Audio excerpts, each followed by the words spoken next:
Mis amados, bendiciones. Bueno, de nuevo, ustedes para impartir palabra del Señor, porque en estos tiempos es tan importante que la palabra se haga una realidad, porque los tiempos son complicados y difíciles y cada persona al otro lado de la pantalla o de su computador o de su teléfono podrá darse cuenta si el tiempo es difícil. Pero en tiempos difíciles, porque el apóstol Pedro hablaba en primera de Pedro 1:7 que la fe debe de ser probada como por fuego. Y eso me invita a pensar que si la fe resiste el fuego, que todo lo destruye, quiere decir que es una fe que es muy fuerte, que vence la prueba del fuego. Eso me indica que es una fe que se fue construyendo contra toda prueba. Y eso me da a pensar que es una fe que se ejercita. Así como cuando usted va a un gimnasio a sacar músculos, a mantener su masa corporal firme.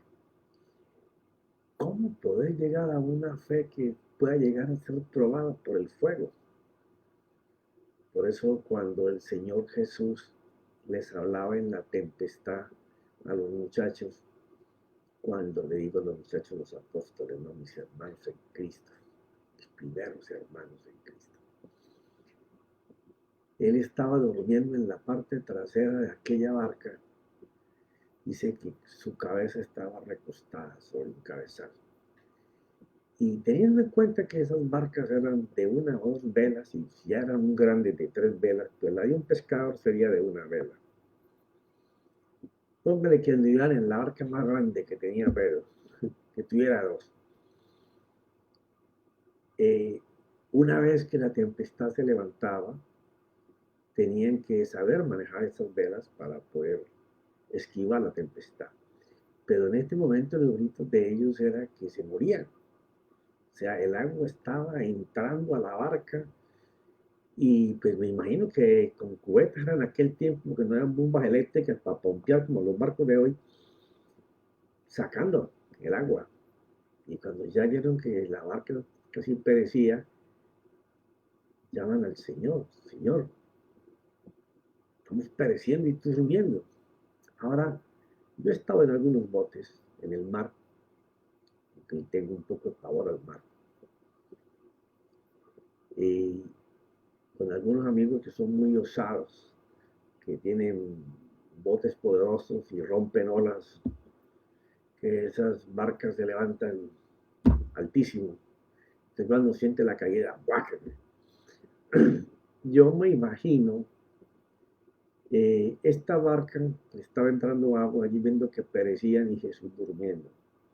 Y como yo estaba en estos botes, en estas formas, es muy difícil poder dormir. Y usted se ha agarrado de todas partes porque si aquello se voltea, uno está agarrado de algo. Yo pienso, no lo dice la escritura, que el Señor estaba en un reposo de fe tremendo.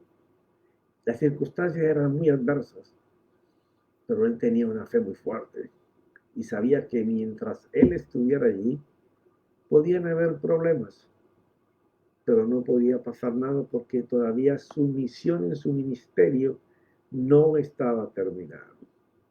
Y ese es un factor muy importante, caminar con una fe que te dé la seguridad de que todavía en tu vida te falta camino por recorrer. Entonces siempre eh, recibimos de nuestros líderes que hay que ejercitar la fe, que hay que moverse en fe.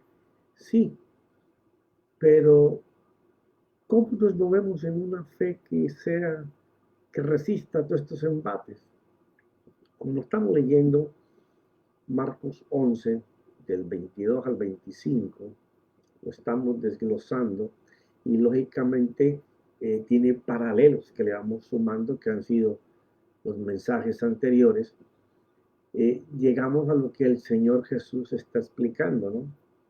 primero hay que creer, y ya hablamos de que el creer es cuando aceptamos que lo que estamos escuchando, estamos leyendo, es una verdad que puede cumplirse. Lo segundo que hace esa verdad es que te crea esperanzas, pero la esperanza es futura. Tú no has visto una esperanza que sea para allá, porque entonces ya no es esperanza. Entonces, ¿cómo hacer que las esperanzas futuras se conviertan en nuestro presente a confianza? Que es cuando ya comenzamos a caminar en una fe que soporta pruebas. Entonces, ¿y cómo no permitir que la duda se interponga entre lo que creo y la esperanza o la promesa, que es la que tengo que pensar permanentemente? Porque las esperanzas comienzan a arder dentro de tu corazón cuando no hay una duda de ningún tipo que entra a contaminarla o a tratar de apagarla. Y hablamos que para eso hay que estar meditando y reflexionando sobre esa esperanza o promesa. De ahí la importancia. Por eso el Señor les decía a ellos, aunque caminaba con ellos y veían cosas maravillosas, y les hace una pregunta: ¿en dónde está la fe? Yo pensé que ustedes tenían fe. O sea, yo estoy aquí y por cuanto yo estoy aquí con ustedes, no les puede pasar nada. Ese es en síntesis el mensaje de esa tempestad. O sea, no importa en la situación en que estés, si el Señor Jesucristo está contigo, no te puede pasar nada. Así las circunstancias sean difíciles, veas adversas las cosas, que mires que todo lo que has construido por años ahora mismo se está derrumbando, se está yendo, que labraste toda una vida para tener un descenso en tu edad, lo último, de un bienestar. Y resulta que todo está alborotado al revés. Estás en tiempo de tempestad. Pero mientras Jesús esté en tu barca, no te puede pasar nada. Si tienes cambios, serán para bien. Si tienes que zafarte de personas, de relaciones, de trabajo, de situaciones, te va a ir mejor. Porque Jesús está en tu barca. Entonces, es cómo poder manejar esto de las esperanzas que son futuras para convertirlas en confianza. Ese es el tema en que estamos. ¿Ya? Entonces, en Romanos 15, versículo 13, dice: y el Dios de la esperanza os llene de todo gozo. Quiere decir que las esperanzas que Dios me da, que te lo he envuelto en un paquetico más fácil, porque seguramente es lo que más conocemos, promesas. Cada promesa es una esperanza. La promesa no es que tú tienes algo ya, no, te están prometiendo que algo es posible que tú lo recibas. Esto es una promesa, ¿ya? Entonces, que las promesas son mías, sí, el Señor te las prometió, pero no las tienes ahora. Hay que hacer que la promesa se haga presente. Entonces, él habla de que el Dios de la esperanza os llene de todo gozo. Quiere decir que la promesa, o lo que yo le llamo esperanza, o lo que la Biblia llama esperanza también, eh, ¿cómo hace el Señor para que a través de esa promesa o esperanza Él me llena de gozo? Cuando el gozo significa no solamente confianza, seguridad, certeza, convicción de que el Señor me va a traer lo que yo necesito. Esa es la esperanza que él habla ahí en Romanos 15, 13, del que el Señor trae. Dice, y paz en el creer. Aquí hay una llave fabulosa.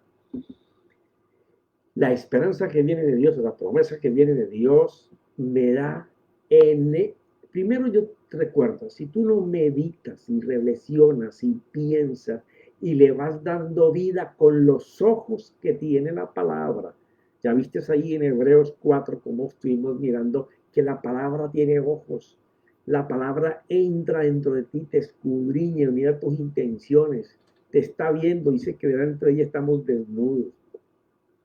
Entonces, cuando esa palabra, tú comienzas a pensarla, a meditarla, comienzas a ver la realidad convertida en tu vida de lo que ella dice, entonces te llena de gozo y te trae paz en el creer. O sea, no hay duda.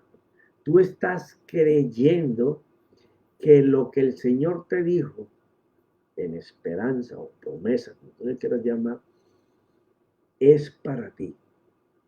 Entonces dice que esa esperanza que Él da, que te da esa paz en el creer, te hace abundar en esperanzas por el poder del Espíritu Santo. Y aquí donde está la clave, cuando nosotros queremos que nuestra fe sea un ancla profunda, que no deje mover mi corazón por ninguna duda, es que no me cansaré, partiré con mi Señor y no me cansaré de algo.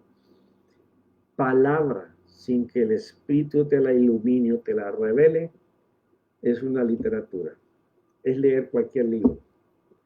Entonces, cuando el Espíritu Santo lo estamos buscando para que nos ilumine, para que nos revele esas esperanzas, esas promesas, abundamos en ellas. Cuando tú abundas en esperanzas, tú tienes dentro de ti un ejército de promesas, de palabras, de cosas para hacer guerra, para atacar, para vencer. Y el Espíritu Santo se va a encargar de que el poder de Él lo haga. ¿Ya? O sea, el Dios, el Espíritu Santo va a hacer que si nosotros nos mantenemos pensando solamente y viendo en esas palabras los resultados, Él mismo se va a encargar de que nosotros lo alcancemos. Dice en Efesios 1, 18, 20, pido al Dios de nuestro Señor Jesucristo, al glorioso Padre, que les conceda el don. Y esto es bien importante, porque es un don poder ver las esperanzas o las promesas no en el futuro, sino en el hoy. Cuando tú puedes ver tu necesidad suplida hoy, te estás moviendo en fe.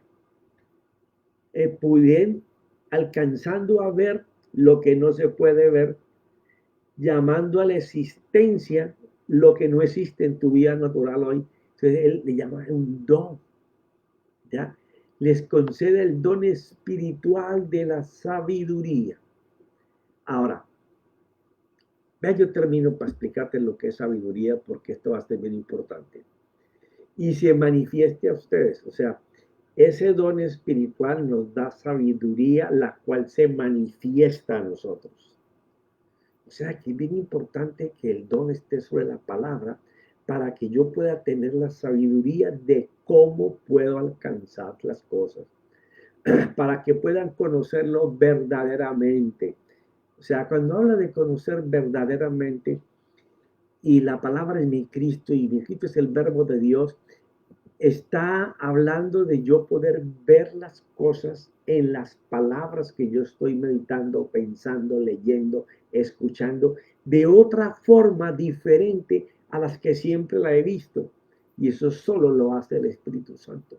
Él es el que te ilumina y te revela esas cosas que muchas veces las lees y pasas derecho sin ponerle atención, pero llega un día en que Él pone el dedo en lo que tú estás leyendo y se te abre un panorama completamente distinto.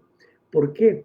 Porque cuando Él hace que las palabras que estás leyendo o escuchando se conviertan en sabiduría, para que te dé la paz, para que te dé ese gozo en que esa promesa, esa esperanza se va a hacer ahora.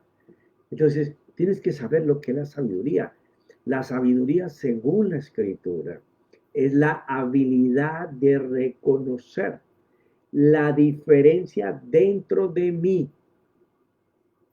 ¿Qué es lo que va a haber dentro de mí? Mi conocimiento. Porque tenemos conocimiento almacenado de muchas palabras, pero no se cumplen en nuestra vida. No las podemos desarrollar, como que no están hechas para que en mi vida me den, sino en la vida de otros que yo miro. No. Es la habilidad que va creando el Espíritu Santo dentro de ti como un don, para que puedas encontrar la diferencia en el conocimiento que ya tienes, para poder hacer lo que no estás haciendo.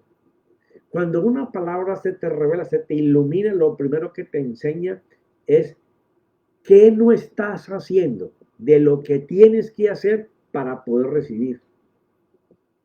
Por eso es la sabiduría de Dios.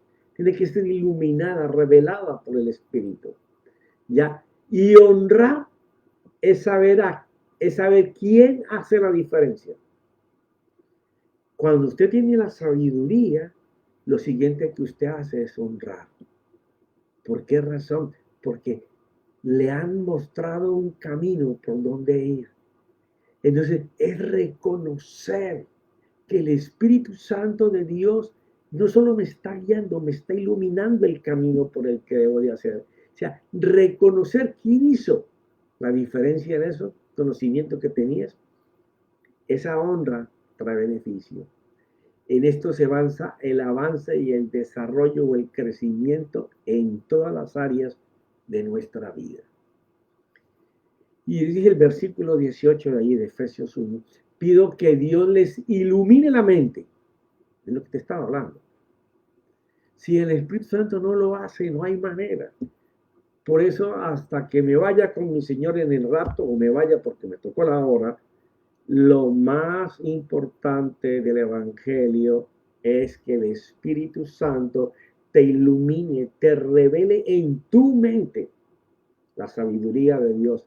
Porque el conocimiento te puede traer creer por un ratico, pero no hace que las esperanzas cojan fuego o las promesas.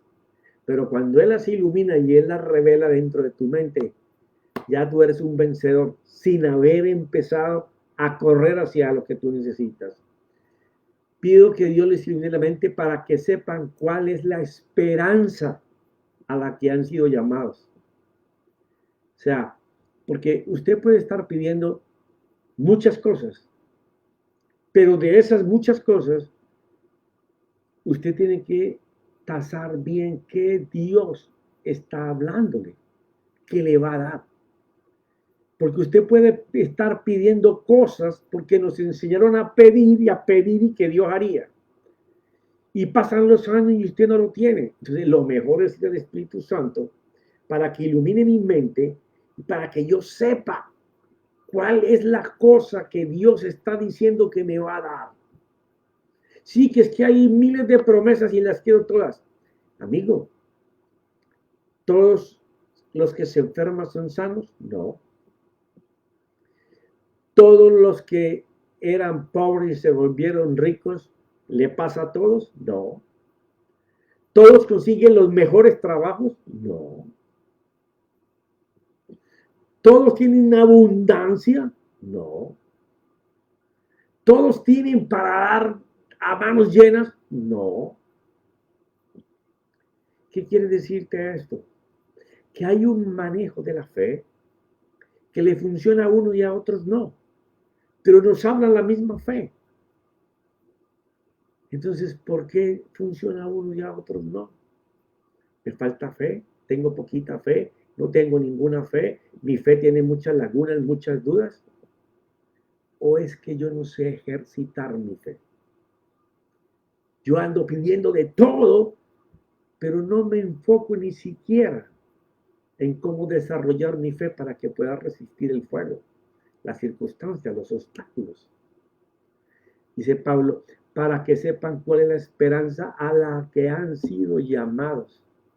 Es importante conocer qué esperanza, qué promesa tiene para ti tu Dios ahora.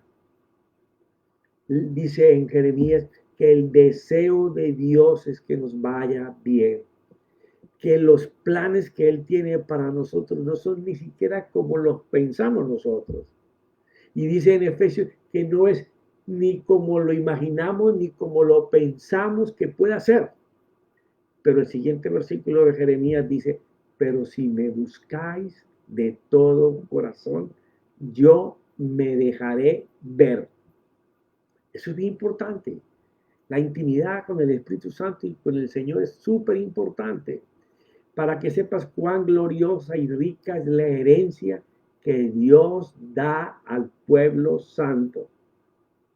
Cada uno de nosotros tenemos, Dios nos ha preparado para nuestro camino bendiciones, porque las mías no son las tuyas, ni tampoco son los de los vecinos que tú conoces cristianos, ni los hermanos a la iglesia. Dios bendice y reparte conforme Él quiere a cada uno. Pero una cosa sí sé, que no hay un justo. Cuando hablo de un justo, uno es salvado por la sangre de mi Señor Jesucristo y que su nombre es poderoso, que tiene comunión con el Señor, con la palabra, con el Espíritu, que mendiga el pan, que esté en necesidad, que tenga temor porque ahora todo se ha caído, que tenga temor porque no tiene trabajo, que tenga temor porque lo que construyó daño se fue al piso. No, ese no va a recibir porque está en esa condición. Pero si él coloca los ojos en el Señor y comienza a tomar todas esas promesas, todas esas esperanzas y comienza a ver qué es lo que Dios quiere para él, Dios te va a bendecir. A lo mejor esto sirve para un mejor trabajo, para una mejor empresa, para una mejor relación, unas mejores conexiones. Todo es tener la fe en el Señor, nuestros ojos puestos en el que lo puede hacer. ¿Ya? Y cuán grande y sin límites es su poder. Ay, eso sí es maravilloso. Saber que ni siquiera yo me puedo llegar a imaginar en este pedacito de mente cuadrada, cuadriculada que tenemos, el sin límites de su poder. O sea, es ilimitado el poder de Dios para poder hacer. Entonces, ¿cómo no estar yo en comunión con Él, que tiene el poder para hacer lo que yo necesito, el cual actúa en nosotros los creyentes?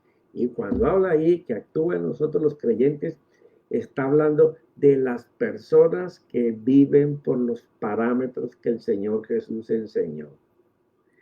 Tú no te puedes saltar o eliminar las reglas que el Señor Jesús enseñó. ¿Ya? Yo hablo lo que yo oigo que Él me hace. Estamos en ese nivel de buscar al Señor hasta que te hable. ¿Ah? Estamos en ese nivel de decir, yo no hago nada hasta que no veo a mi Padre hacerlo, porque lo que Él hace es lo que yo voy a hacer. Estamos en ese nivel, en esa dependencia. Mira, la dependencia a la fidelidad de Dios, a la compasión, a la misericordia, al amor que nos tiene, es el que nos hace poder ver lo que no vemos con nuestros ojos naturales. Poder oír no lo que el mundo nos dice, sino lo que Dios nos dice. Y cuando tú escuchas de Dios y ves a Dios, por eso es importante esa meditación en la promesa, en la esperanza, hermano, eso es un trabajo. Eso no es que usted, 5 minutos y se fue. No, hermano. No te estoy hablando de que pases horas y días. Yo mismo no puedo hacerlo. Pero permanentemente, si tienes una palabra, comienza a mirarla, a meditarla, a reflexionarla. Tienes que obligar tu culto racional, obligarlo en tu mente, en tu razón, que así como puede absorber todo lo malo que está pasando en el mundo y así es fácil, pues que comience a absorber lo que viene del cielo, porque ahí es donde está la victoria, porque Él tiene un poder sin límites, el cual actúa en nosotros los creyentes. Este poder es el mismo que Dios mostró con tanta fuerza y potencia.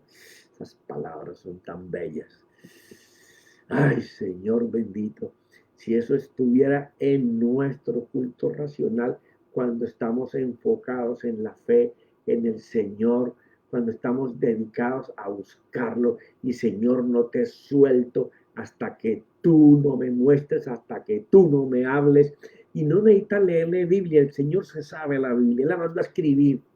Háblale de tu corazón, las cosas que tú quieres que Él te enseñe, qué camino debe tomar, y tú estás ahí persiguiéndolo y dele, y dele, y dele. Y Él dice que se deja ver. Él dice que se deja ver. Cuando resucitó a Cristo, lo hizo sentar a su derecha en el cielo. Cuando Jesús resucitó, las esperanzas tomaron fuerza de vida.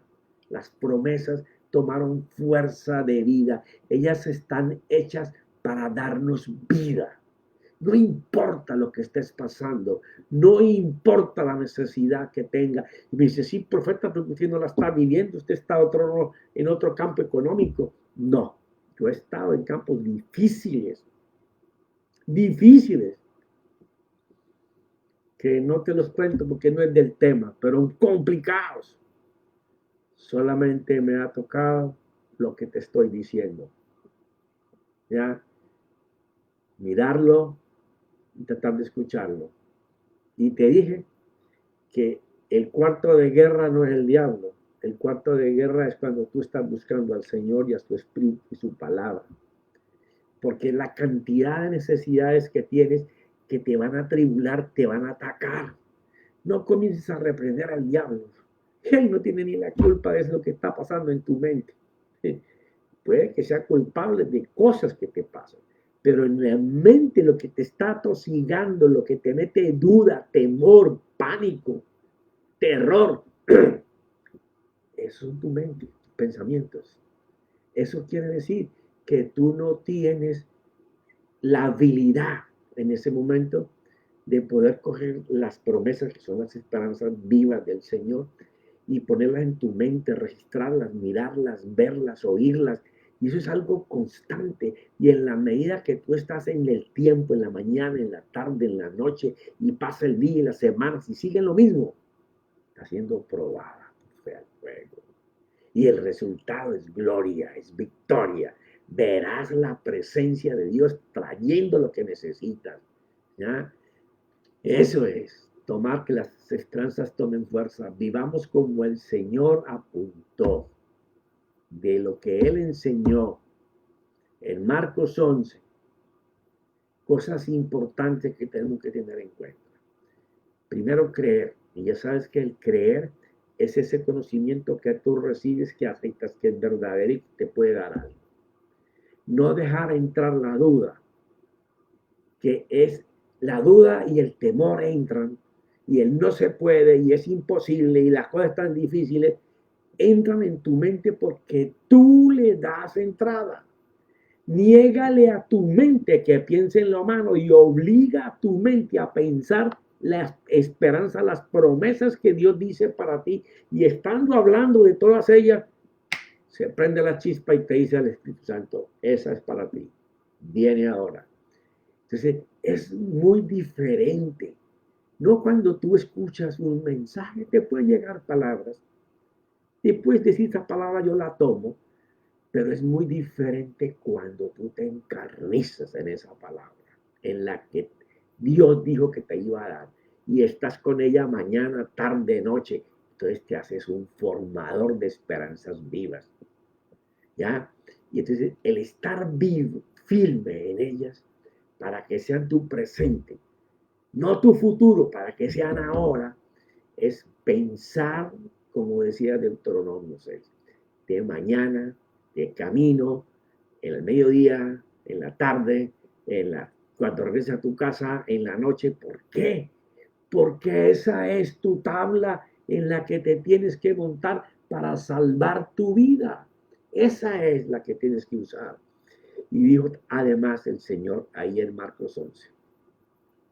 Lo siguiente que el Señor anunció, después de enseñarle esos puntos que te leía ahora, es el poder ver caminar la montaña al mar, lo que significa que debemos ver como la dificultad, el obstáculo que te impide seguir, se quita o desaparece.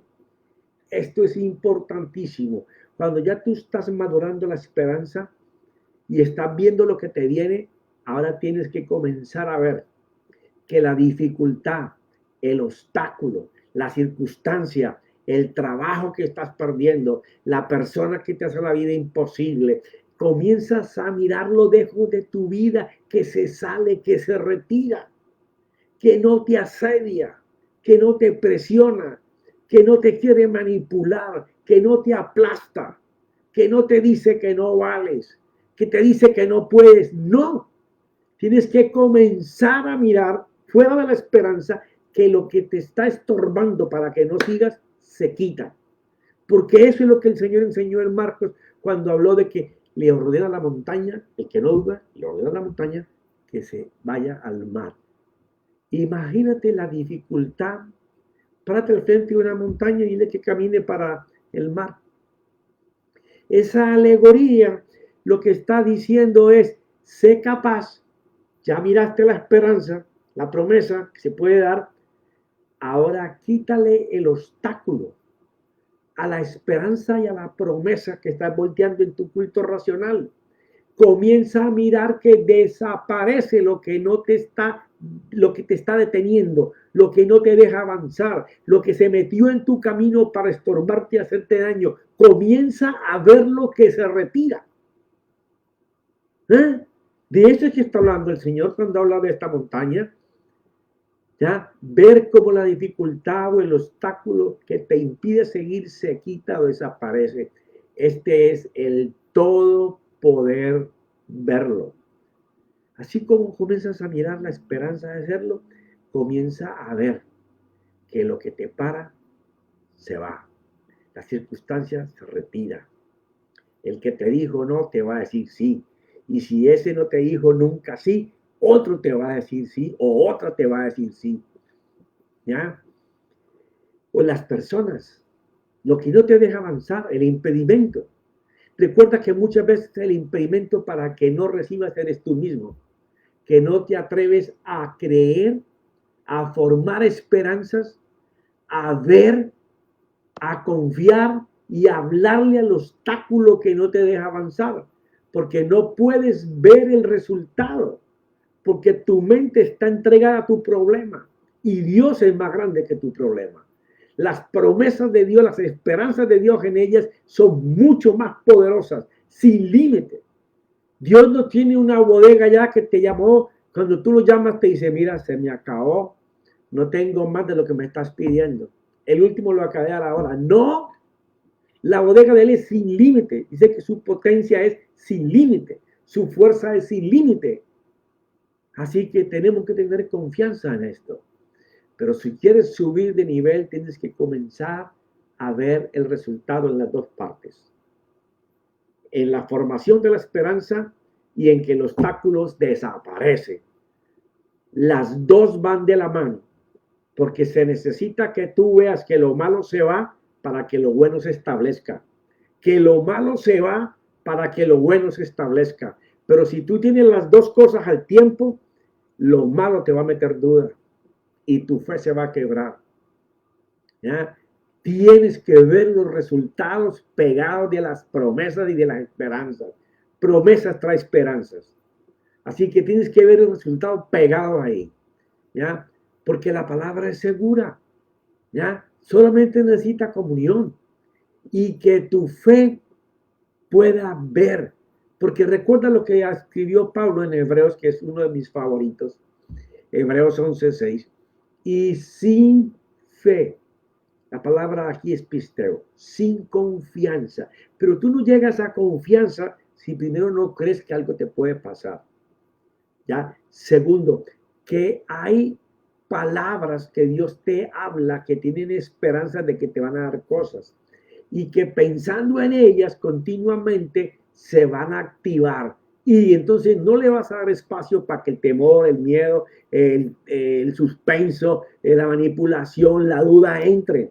Porque tu mente está ocupada pensando en Dios, en el resultado bueno. Y cuando lo puedas ver, comienza a ordenarle a lo que no te deja pasar, a las circunstancias malas que se tienen que quitar. Porque Dios está en acción. Dice, Efesios 11:6, uno de mis favoritos. Sin fe es imposible agradar a Dios. Esa es la fe que agrada a Dios. Porque el uno dice la certeza, la convicción, la seguridad de poder ver lo que no se ve. Y ya vimos que la palabra tiene ojos y que delante de ella estamos desnudos. Quiere decir que por la palabra se creó todo lo que vemos y que todo está sostenido por la palabra. Quiere decir que si yo puedo ver a mi Cristo, porque Él es el verbo, Él es la palabra, si yo lo puedo ver, tú sabes que yo antes me ufanaba o me reía un poco de ver los judíos que cogían vamos a decir Biblia, y le daban besos. Y yo veía, y yo decía, qué ridículos. No, el ridículo era yo, que no sabía que estaban besando a Cristo. Porque cuando la iluminación y la revelación es tan poderosa en tu vida para beneficio tuyo o para el beneficio de otro, tienes que amar a Cristo. Él es la palabra y es esta. Yo le doy besitos a Cristo, cada vez que estoy ahí me llega una iluminación inmensa, le pongo en su mano y digo, ay, qué bello tú eres. Y bueno, me gozo. ¿Ya? Porque es necesario que el que se acerca a Dios crea que Él existe. ¿Cómo tú vas a creer que alguien existe si lo puedes ver? Tenemos que estar seguros de que existe y está a nuestro favor. Vive dentro de mí, vive dentro de ti. Y esto es lo que me gusta más. Y es remunerador, pagador, regala, obsequia a los que le buscan. Y es remunerador de los que le buscan. Esa es la fe que va a vencer en este tiempo todas las cosas. La fe de mi Señor, no hay más. La que Él mismo creó, formó y dijo que servía y era buena. Vino y la probó en la tierra. Se la dejó a sus discípulos y ellos probaron lo mismo. Luego sí funciona. Y ha funcionado en mi vida y la de miles de personas, de millones de personas. Padre, te doy gracias porque sé que las esperanzas tuyas puestas en las promesas es la fuerza que enciende, son las manos que forman mi confianza para yo poder caminar en el día a día. Yo sé que por muchos años solamente escuchaba, cree y ten fe, cree y ten fe.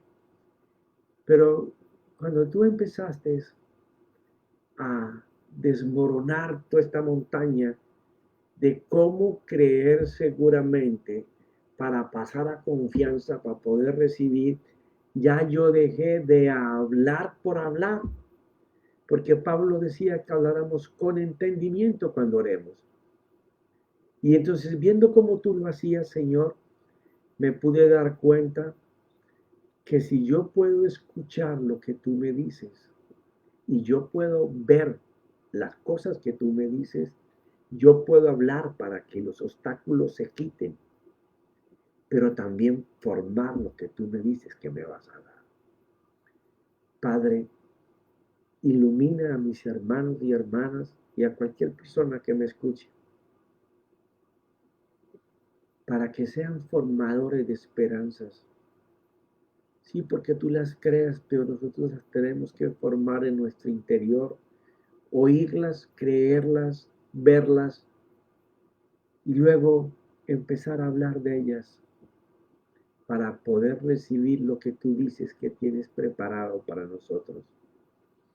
Espíritu Santo, ilumina a mis hermanos, ábreles el entendimiento, quítales esa ceguera religiosa o espiritual que han tenido por años, para que puedan ver como tú lo hacías, Señor Jesús, que tú decías claramente que tú hablabas lo que tú oías y tú hacías lo que veías hacer al Padre.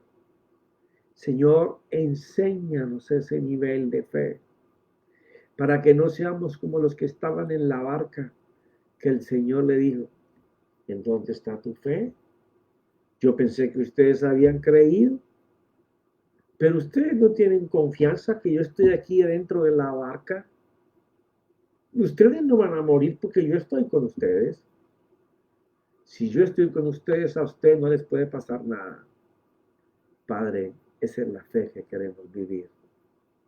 Y sé que todos tenemos que crecer, todos. No hay ninguno que diga que ya tiene una fe super mega grandísima. No, todos los días hay que aprender, porque todos los días las circunstancias son difíciles, distintas, y para cada una de ellas tenemos que emplear una palanca llamada creer, esperanza, confianza y recibir en la fe. Padre, en el nombre de Jesucristo, tu Santo Hijo, y su Espíritu Santo, que nos ilumina y nos revela todas las cosas desde tu corazón. Amén y amén.